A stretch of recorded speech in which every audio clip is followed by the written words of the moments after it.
Hallo, Sebastian hier von der Liste Aufbruch mit einem kleinen Spezialvideo, denn heute schauen wir uns gemeinsam die Flyer der Liste Verdi an. Also steigen wir direkt rein.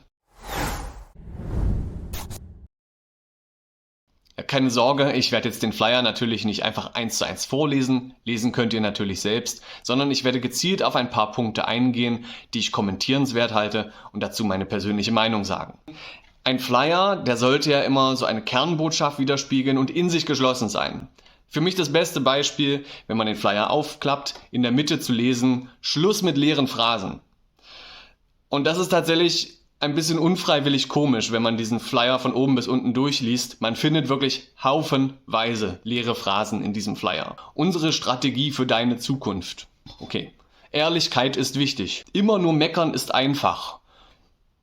So, ne, das sind schon mal ein paar Phrasen, die wir gleich von Anfang an abgebügelt haben. Aber auch im Text finden sich sehr viele Formulierungen, wo unklar ist, okay, was konkret ist jetzt überhaupt gemeint. Was man sich bei allem, was hier beworben wird, immer vor Augen halten muss, es handelt sich hier ja nicht um irgendjemanden. Es handelt sich um die Liste bei uns im Betriebsrat, die seit 20 Jahren das Sagen hat, also die Mehrheit hat und damit auch die Entscheidungen trifft. Das heißt, es steht ja auch immer ein bisschen die Frage im Raum, wenn man dann jetzt plötzlich etwas fordert, okay, na was habt ihr denn die letzten 20 Jahre gemacht? Ja, der Teil des Flyers, wo tatsächlich am meisten noch konkrete Sachen drinstehen, ist in der Mitte unter Für deine Zukunft. Und auch da müssen wir tatsächlich ein bisschen mal ins Detail reinschauen. Da findet sich unter anderem Tacheles reden. Wir lassen uns nicht für blöd verkaufen. Okay. Wir fordern Ehrlichkeit und Vertrauen statt einstudierter Kommunikation. Da muss ich tatsächlich sagen, ich persönlich erlebe die Kommunikation des aktuellen Betriebsrats als sehr einstudiert. Hier wird unter anderem gefordert, dass es eine pauschale Zeitgutschrift gibt für den Weg zum Pausenraum. Sehr interessant, bei der Vereinbarung der BV-Arbeitszeit war das offenbar noch kein Thema. Und gleichzeitig haben wir, die Liste Aufbruch, während der aktuellen Amtszeit mehrfach beantragt, diese Betriebsvereinbarung zu kündigen, um genau solche Regelungen dort zu verankern. Genau das war auch Teil unserer Kritik. Das wurde von Ihnen in der Mehrheit im Betriebsrat abgelehnt. Da muss man sich doch jetzt die Frage stellen, ja, warum hat man denn dann die BV nicht gekündigt? Und wie will man es denn erreichen, ohne die Betriebsvereinbarung neu zu verhandeln? Das geht nämlich nicht. Sie fordern hier unter anderem Stehhilfen im Sort, sehr gut, Trockner für Arbeitsschutzschuhe und Handschuhe auf der Rampe und auch Lärmschutz im Office. Das ist genau einer dieser Punkte, wo man doch fragen muss, okay, nach 20 Jahren kommt man jetzt auf einmal darauf, dass das wichtige Themen sind? Das waren schon immer wichtige Themen. Warum hat man das denn in der Vergangenheit nicht gemacht? Und noch wichtiger, der Betriebsrat, der sitzt auch im sogenannten Arbeitsschutzausschuss. Und immer vor dem Ausschuss werden im Betriebsrat sozusagen Themen gesammelt, die man dort als Betriebsrat vorbringen möchte. Seltsamerweise, keines dieser hier genannten Themen wurde in den letzten 4 Jahren jemals als relevantes Thema für den Arbeitsschutzausschuss vom Betriebsrat beschlossen. Doch eine Sache, nämlich die Stehhilfen. Und das kam tatsächlich von unserer Seite aus, von Aufbruch, denn wir haben dieses Thema vorgeschlagen und tatsächlich dadurch hat es zumindest im Bereich Terminal 2, oben in der Mezzanin-Ebene, für den Small NCY Push diese Stehhilfen gegeben. Das Ganze soll noch ausgebaut werden, aber die Initiative, die ist von Verdi-Seite hier nicht erfolgt. Und das Gleiche gilt für viele der anderen guten Themen, die Sie hier setzen. Warum haben Sie das denn in der aktuell laufenden Amtszeit nicht aktiv angegangen, aktiv Anträge dazu gestellt, aktiv darauf hingewirkt, dass es umgesetzt wird? Gesundheitsangebote für die Nachtschicht. Gutes, wichtiges Thema. Warum denn dazu bislang keine Initiative? Weiteres sehr spannendes Thema ist das Thema Leiharbeit. Hier steht, Aufgaben müssen im Haus bleiben, statt extern vergeben zu werden. Sehr gut. Das sichert unsere Jobs langfristig. Langjährige Zeitarbeiter sollen endlich einen sicheren Platz bekommen. So, das klingt erstmal gut. Warum hat man denn dann die BV, die dazugehört, nicht gekündigt? Auch das haben wir beantragt, nämlich genau mit der Begründung. Wir können doch keine pauschale Mitbestimmung für Zeitarbeit in der aktuellen Situation geben.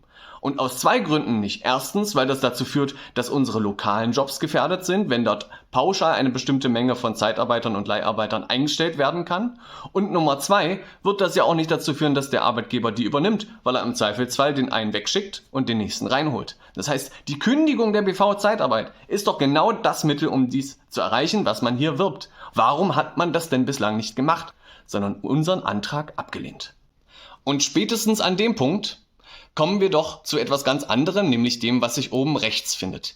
Ehrlichkeit ist wichtig.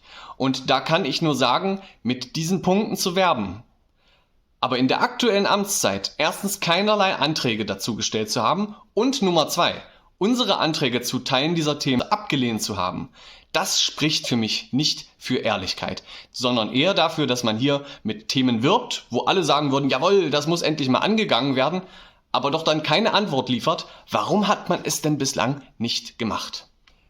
Ja, und der letzte Punkt, auf den ich kurz eingehen möchte, sind die Erfolge, die Sie hier auf der Rückseite des Flyers verkaufen. Dort heißt es, Verdi-Betriebsräte waren es... Man bewirbt hier unter anderem, dass 100 OBS 2 Stellen geschaffen wurden und verkauft das als eigenen Erfolg. Als ob der Arbeitgeber 100 Stellen besetzen würde, für die es keinen Bedarf gibt. Also das ist ja wirklich an den Haaren herbeigezogen. Der Arbeitgeber holt verstärkt große Fracht, NCY-Fracht bei uns in den Betrieb und hat dafür einfach Personalbedarf. Das hat kein Betriebsrat umgesetzt, das braucht der Arbeitgeber einfach. Das gleiche gilt für die TRC-Stellen, also die Turnaround-Koordinatoren auf der Rampe. Das ist eine Tätigkeit, die es an anderen Flughäfen längst gibt und auch eine Tätigkeit, die bei uns längst ausgeführt wurde, für die es ebenfalls einen Bedarf gibt, die auch behördlich in Teilen vorgeschrieben ist, dass es das geben muss. Also auch das ist nichts, was der Betriebsrat erwirkt hat. Ich sitze selber im Betriebsrat. Wir haben jetzt da keinen Beschluss gefasst, den Arbeitgeber aufzufordern, hier TRC-Stellen zu besetzen, sondern der Arbeitgeber hat gesagt, hier, wir haben einen Bedarf, wir wollen das so besetzen und dann wurde es zugeleitet und denen zugestimmt. Aber das haben keine Verdi-Betriebsräte vom Himmel gezaubert. Und der letzte Punkt ist hier sehr spannend, nämlich sollen sie sich dafür eingesetzt haben, dass die Krankentage im Bewerberprozess keine Rolle mehr spielen dürfen. Das ist wirklich eine Frechheit und dazu ein kleiner Faktencheck. Wir haben bereits Ende 2022 eine Kündigung der damaligen BV-Auswahlrichtlinien im Betriebsrat gefordert. Dieser Antrag wurde vom Betriebsrat mehrheitlich und damit vor allem von Ihrer Fraktion abgelehnt. Der Hauptgrund, warum wir diese BV kündigen wollten, war, dass die Krankentage dort berücksichtigt wurden und das vor allem Menschen mit Behinderungen benachteiligt.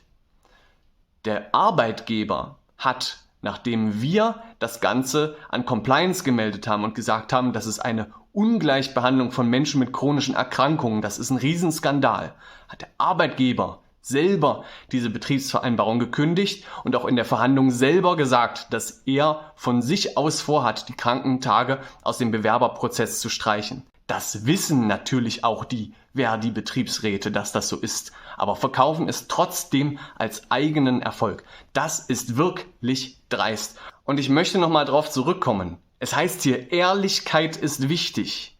Ja, und es wäre doch gut, wenn sich diese Ehrlichkeit in den eigenen Forderungen widerspiegelt und auf dem eigenen Flyer und man sich hier nicht selber Lügen straft. Ein letzter Ausblick noch. Hier steht unter anderem, wir haben uns bereits jetzt Gedanken gemacht. Wow, nach 20 Jahren. Wir haben einen Plan und erste Lösungsansätze entwickelt, die euch zeitnah zugutekommen sollen. Gemeinsam wollen wir das Hub wieder nach vorne bringen, damit wir wieder stolz darauf sein können, hier zu arbeiten.